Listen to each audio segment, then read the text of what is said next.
मुंबई महापालिकेची निवडणूक जसजशी जवळ येते तशी उभाटा गटामध्ये आणि संजय राऊत यांची अस्वस्थता चेहऱ्यावर बघायला मिळते। आपल्याला कल्पना आहे की मुंबई महापालिकेच्या निवडणुकीची रणधुमाळी सुरू झालेली आहे आणि ही रणधुमाळी सुरू झाल्यानंतर आता सातत्याने अस्वस्थता आणि अपयश हे संजय राऊत यांच्या चेहऱ्यावर दिसते आणि उभाटा गटाची अस्वस्थता देखील संजयजी राऊत यांच्या पत्रकार परिषदेमधून समोर बघायला मिळते। त्यामुळेच रोज व्यर्थ वायफळ बडबड करण्याचं काम संजय राऊत यांच्या मार्फत केलं जात आहे।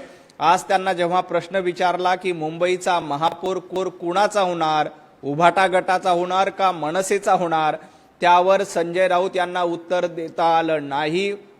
कारण संजय राऊत यांना पूर्ण कल्पना आहे की महाराष्ट्रामध्ये सत्ता भारतीय जनता पार्टीची आहे आणि मुंबईकर देखील भारतीय जनता पार्टी आणि महायुतीलाच निवडून देतील।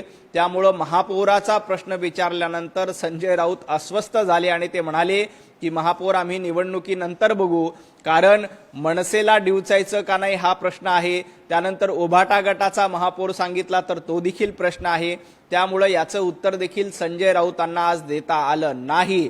संजयजी राऊत तुम्हाला एवढंच सांगायचंय की मुंबई महापालिकेवर महायुतीचा भगवा फडकेल आणि महायुतीचाच महापौर असेल। विधानसभा अध्यक्षांनी कोकाटेंवर कारवाई का केली नाही असा प्रश्न संजय राऊत हे महाविकास आघाडीच्या काळातला कारभार विसरलेत का हा माझा त्यांना सवाल आहे।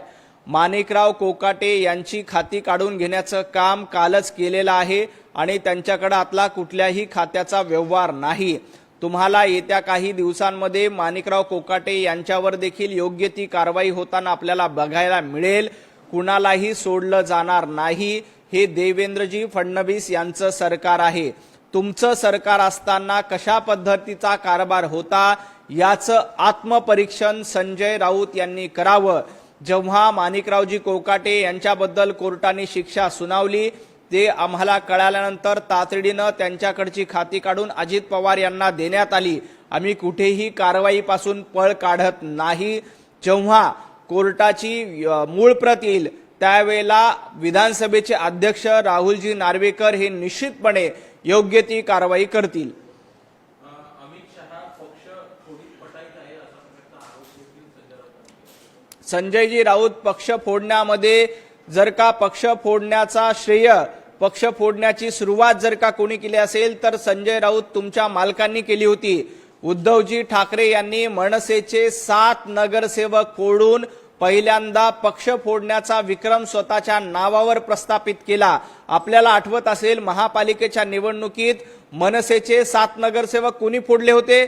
संजय राऊत तुमच्या मालकांनी मनसेचे 7 नगरसेवक फोडले होते आणि तत्कालीन शिवसेनेमध्ये ते सहभागी करून घेतले होते। त्यामुळे पक्ष फोडण्याला सुरुवात, पक्ष फोडण्याचा विक्रम कुणाच्या नावावर करायचा असेल तर त्याची सुरुवात उद्धवजी ठाकरे यांनी केली। दुसरी गोष्ट, आघाडी फोडण्याचं, युती फोडण्याचं पाप पहिल्यांदा कोणी केलं असेल तर उद्धवजी ठाकरे तुम्ही केलं। 2019 मध्ये महायुती म्हणून तुम्ही भारतीय जनता पार्टी सोबत लढलात आणि देवेंद्रजींच्या पाठीत खंजीर खुपसून, भारतीय जनता पार्टीच्या पाठीत खंजीर खुपसून तुम्ही काँग्रेसच्या मांडीला मांडी लावून बसला आणि पहिल्यांदा युती तोडली, पहिल्यांदा पक्ष तुम्ही फोडला। त्यामुळे जैसी करणी वैसी भरणी हे संजय राऊत आणि उभाटा गटानं ध्यानात ठेवावं। धनंजय मुंडेंना मंत्रिमंडळात घेणं शक्य नाही, फडणवीसांना अशा प्रकारचा आरोप देखील करताना संजय राऊत। खरं तर धनंजय मुंडे यांना मंत्रिमंडळ घेण्याबाबत कुठलीही चर्चा नाही। काल धनंजयजी मुंडे यांनी केंद्रीय गृहमंत्री अमित शहा यांची पूर्वनियोजित भेट घेतली होती। माणिकरावजी कोकाटे यांचा राजीनामा आणि त्या भेटीचा काहीही संबंध नव्हता। सध्या तरी मंत्रिमंडळामध्ये धनंजय मुंडे यांचा सहभागी करून घेणं याच्याबद्दल कुठलीही चर्चा नाही, याचा कुठलाही विचार नाही। तो सर्वस्वी अधिकार मुख्यमंत्री देवेंद्रजी फडणवीस यांचाच आहे। त्यामुळं अशा पद्धतीचे हवेत बाण मारणं हे संजय राऊत यांनी बंद केले पाहिजे। या संपूर्ण प्रकरणात आदरणीय देवेंद्रजी फडणवीस अतिशय गांभीर्यानं बघतायत। त्यामुळे अशा पद्धतीने लगेच कुणाला बाहेर काढल्यानंतर दुसऱ्यांना एंट्री देणं असा प्रकार आमच्या पक्षामध्ये होत नाही। उद्धवजी ठाकरे विसरले असतील तर नवाब मलिक आणि अनिल देशमुख यांच्यावर आरोप झाल्यानंतर देखील 1 महिना नवाब मलिक यांचा राजीनामा उद्धवजी ठाकरे तुम्ही घेतला नव्हता. नवाब मलिक जेव्हा जेलमध्ये होते तेव्हा जेलमध्ये बसून मंत्रिपदाचा कारभार करत होते. हे देखील उद्धवजी ठाकरे यांनी लक्षात ठेवावं. टप्प्याटप्प्यानं शिंदेचा गेम केला जातो आहे अशा प्रकारचा आरोप देखील संजय राऊत करतात. खरं तर टप्प्याटप्प्यानं उभाटा गटाचा गेम झालाय. सुरुवातीला लोकांनी टप्प्याटप्प्यानं उभाटा गटाचा लोकसभेमध्ये गेम गेला. आता विधानसभेमध्ये टप्प्याटप्प्याने जनतेनं उभाटा गटाचा गेम केला आणि आता उरलेला टप्पा महापालिकेच्या निवडणुकीत असेल आणि हा उभाटा गटाचा शेवटचा टप्पा असेल ज्याच्यामध्ये उभाटा गटाचा संपूर्णपणे गेम झालेला असेल. तुम्हाला आठवत असेल काँग्रेसनं उभाटा गटाचा गेम करायला सुरुवात केली. मुंबईमध्ये काँग्रेसनं पहिला टप्पा टाकला आणि सोबळाची भाषा सुरू केली. दुसरा टप्पा काँग्रेसनं उभाटा गटाला मनसेसोबत जोडून दिलं. आता राज ठाकरे देखील तुमचा टप्प्याटप्प्यानं गेम करतील, कारण तुम्ही राज ठाकरेंच्या पाठीत अशाच पद्धतीनं खंजीर खुपसला होता. 2017च्या महापालिका निवडणुकीमध्ये राज ठाकरे यांनी तुम्हाला हात पुढे केला होता. टाळी देण्यासाठी हात पुढे केलेला असताना देखील तुम्ही टाळी देणं टाळलं. आता त्या टाळीचा बदला राज ठाकरे देखील घेतील आणि संजय राऊत टप्प्याटप्प्याने आपला स्वतःचाच गेम होईल. हे बघा, त्याच्याकडे जास्त लक्ष द्या. भाजप शिंदेचा पक्ष गिळणार आहे अशा प्रकारचा आरोप देखील संजय राऊत करतात. खरं तर पक्ष कुणाचाही गिळण्याची गरज नाही. उद्धवजी ठाकरे नेहमी अनाकोंडा म्हणतात. उद्धवजी ठाकरे तुम्ही स्वतःच तुमचा पक्ष गिळून घेतलेला आहे. पूर्वी वंदनीय हिंदू हृदय सम्राट बाळासाहेब ठाकरे यांच्या नेतृत्वात शिवसेनेची ताकद होती, शिवसेनेचा रुबाब होता, शिवसेनेचा दबदबा होता. परंतु तुम्ही आपला पक्ष गिळंकृत करण्याचं काम स्वतःच केलं. स्वतःच्या पिल्लांना ज्या पद्धतीनं भस्मसात केलं जातं अगदी तशीच अवस्था उद्धवजी ठाकरे यांनी आपल्या शिवसैनिकाची केली. आपल्या शिवसैनिकांना गिळंकृत करून टाकणं, आपल्या शिवसैनिकांना संपवून टाकणं, वंदनीय बाळासाहेब ठाकरे यांचे विचार संपवून टाकणं आणि आपला पक्षच गिळंकृत करणं, हे धोरण उद्धवजी ठाकरे तुमचं आहे. तुम्ही काँग्रेस सोबत गेल्यामुळे स्वतःच्या पक्षाचं अस्तित्व संपून टाकलंय. आम्ही एकनाथजी शिंदे यांना संपवलेलं नाही. उलट एकनाथजी शिंदे खरी शिवसेना म्हणून आमच्या सोबत आल्यानंतर एकनाथजी शिंदे यांची महाराष्ट्रातली ताकद वाढली. एकनाथजी शिंदे यांचं कर्तृत्व मोठं आहे आणि भारतीय जनता पार्टीची त्यांना साथ असल्यामुळे एकनाथजी शिंदे आणि देवेंद्रजी फडणवीस यांच्या जोडगोळीनं महाराष्ट्रामध्ये 2/3 बहुमत घेऊन आम्ही जिंकलोय. तुम्ही 90 जागा लढला होतात, त्यापैकी फक्त 20 जागा तुम्हाला जिंकता आल्यात. एकनाथजी शिंदे यांचा स्ट्राईक रेट बघितला तर 80% आहे. उद्धवजी ठाकरे तुमचा स्ट्राईक रेट फक्त 20% आहे. हे ध्यानात ठेवा. महाराष्ट्र ड्रग्सच्या विळख्यात सापडला आहे अशा प्रकारे देखील निशाणा संजय राऊत साधताना दिसतात. महाराष्ट्र ड्रग्सच्या विळख्यात सापडलेला नाही. जिथं कोठी ड्रग्सची कारवाई असेल तिथं तातडीनं पोलीस जातात, चौकशी करतात, तपास करतात, दोषींवर कारवाई होईल. खरं तर महाराष्ट्र हे भ्रष्टाचाराच्या विळख्यात कधी सापडलं होतं? जेव्हा महाविकास आघाडीचं सरकार होतं तेव्हा महाराष्ट्र भ्रष्टाचाराच्या विळख्यात होता. तुम्हाला आठवत असेल तर महाविकास आघाडीचं सरकार असताना रोज 100 कोटीची वसुली कोण करत होतं?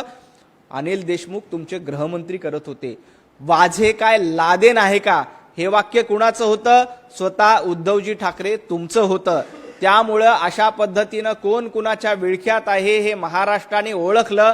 म्हणूनच भारतीय जनता पार्टी आणि महायुतीला आशीर्वाद दिले. अहो, तुम्ही ज्या काळामध्ये भ्रष्टाचाराचे मेरुमोणी म्हणून उदयाला आला, कोविडच्या काळामध्ये मुंबईमध्ये करोडो रुपयाचे घोटाळे तुम्ही केले होते. संजय राऊत तुम्ही देखील पत्राचाळीमध्ये घोटाळा केला होता आणि आता बेलवर बाहेर आहात, जामिनावर बाहेर आहात. याचं भान ठेवा. महाराष्ट्र हा ड्रग्सच्या विळख्यात नाही तर ड्रग्ज मुक्त महाराष्ट्राच्या दिशेनं देवेंद्रजींच्या नेतृत्वात पाऊल टाकलं जात आहे आणि महाराष्ट्र निश्चितपणे ड्रग्ज मुक्त झाल्याशिवाय राहणार नाही. संजय राऊत शरद पवार यांची भेट घेणार आहे. संजय राऊत अलीकडे स्वतःलाच उभाटा गटाचे पक्षप्रमुख समजू लागलेले आहेत. कारण उद्धवजी ठाकरे घराच्या बाहेर पडत नाहीत, मातोश्रीमध्ये बसून असतात. म्हणून आता संजय राऊत कधी राज ठाकरेंची भेटीला जातात आणि तिथं मनसेची युती होणार असं घोषित करतात. आता आदरणीय शरद पवार साहेबांची भेट घेऊन राष्ट्रवादीसोबत आमची युती झाली अशी घोषणा देखील करून टाकतील. कारण उद्धवजी ठाकरेंना घरात बसून ठेवायचं, पक्षाची सूत्र सगळी आपल्याच हातात ठेवायची, हा संजय राऊत यांचा एक प्रकारे डाव आहे आणि तो डाव शिवसैनिकांनी आणि उभाटा गटातील लोकांनी ओळखला पाहिजे. संजय राऊत यांना असं वाटतं की आपणच प्रतिपक्ष प्रमुख आहोत, त्यामुळं कधी राज ठाकरे यांची भेट घेण्याला जातात, कधी राहुल गांधींची भेट घेण्यासाठी दिल्लीत जातात, आता शरद पवारांची भेट घेण्यासाठी सिल्वर ओकवर जात आहेत. काही हरकत नाही, तो त्यांचा अंतर्गत प्रश्न आहे. फक्त उभाटा गटाने सावध व्हायला पाहिजे की एक दिवस संजय राऊत स्वतःलाच पक्षप्रमुख म्हणून घोषणा करणार नाहीत का, याची काळजी उभाटा गटातील लोकांनी करायला हवी. शेलार सांस्कृतिक मंत्री आहे, त्यांना कवितेसाठी साहित्य अकादमीचा पुरस्कार द्यायला हवा अशा प्रकारचं उत्तर अशा प्रकारचे आशिषजी शेलार यांनी संजय राऊत यांचं कवितेतून अतिशय प्रखर आणि सुंदर असं वर्णन केलेलं आहे की संजय राऊत कसे आहेत याचं अतिशय सुंदर वर्णन आशिषजींनी आपल्या ट्विटच्या माध्यमातून कवितेतून केलेलं आहे. त्यामुळे ही कविता संजय राऊत यांना झोंबली आणि त्यांनी आशिषजींवर टीका केली. खरं तर पुरस्काराचीच आठवण करून दिली तर संजय राऊत तुम्हाला सांगतो, महाराष्ट्रामध्ये खोटं बोलण्याचा पुरस्कार द्यायचा ठरवला तर संजय राऊत क्रमांक 1 ला येतील. महाराष्ट्रात फेकाफेकी करण्याचा पुरस्कार निवडला तर संजय राऊत क्रमांक 1 ला येतील. महाराष्ट्रात एंटरटेनमेंट कोण जास्त करतंय याचा पुरस्कार ठेवला तर संजय राऊत यांचा पहिला नंबर येईल. त्यामुळे संजय राऊत यांना एक असा पुरस्कार दिला पाहिजे जो आजपर्यंतच्या इतिहासामध्ये कोणालाही दिला गेला नसेल.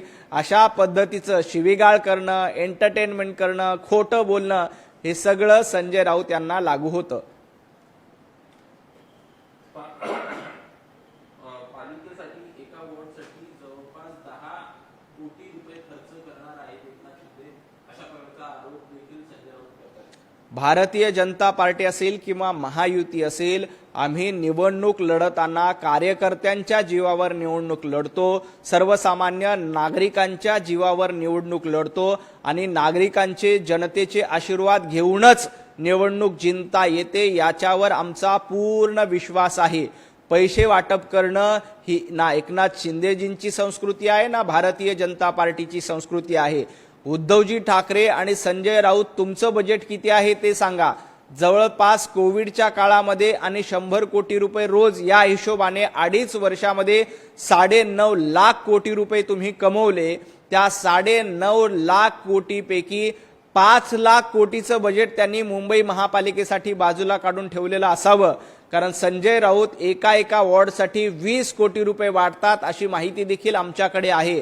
उभाटा गटाचा एक नगरसेवक निवडून आणण्यासाठी संजय राऊत आणि उभाटा गट एका वॉर्डामध्ये 20 कोटी रुपये वाटते अशी माहिती आमच्याकडे आहे. माझी निवडणूक आयोगाला देखील विनंती आहे की उभाटा गटावर लक्ष ठेवावं आणि अशा पद्धतीनं एका वॉर्डसाठी 20 कोटी रुपये जर का उभाटा गटाकडनं खर्च केले जात असतील तर त्यांच्यावर कारवाई केली जावी. आज प्रज्ञा सातव देखील भाजपमध्ये प्रवेश करताना दिसत आहे. मोठ्या प्रमाणात हिंगोलीतून कार्यकर्ते देखील इथं पोहोचले आहेत. एकूण कशा प्रकारे या सगळ्या घडामोडी होताना दिसत आहेत. अनेक पक्षप्रवेश देखील आज होतात. भारतीय जनता पार्टीमध्ये नेहमीच कार्यकर्त्यांचे पक्षप्रवेश होत असतात. भारतीय जनता पार्टीला साथ देण्यासाठी अनेक जण येत आहेत. आज देखील काही महत्त्वपूर्ण पक्षप्रवेश माननीय प्रदेशाध्यक्ष रवींद्र चव्हाणजी, भारतीय जनता पार्टीचे नेते महसूल मंत्री चंद्रशेखरजी बावनकुळे साहेब यांच्या उपस्थितीमध्ये होणार आहेत. प्रज्ञाताईंबद्दल मला कल्पना नाही, परंतु अनेक मोठमोठे नेते आमदार भारतीय जनता पार्टीमध्ये यायला इच्छुक असतात. आम्ही त्यांचं निश्चितपणे स्वागत करतो.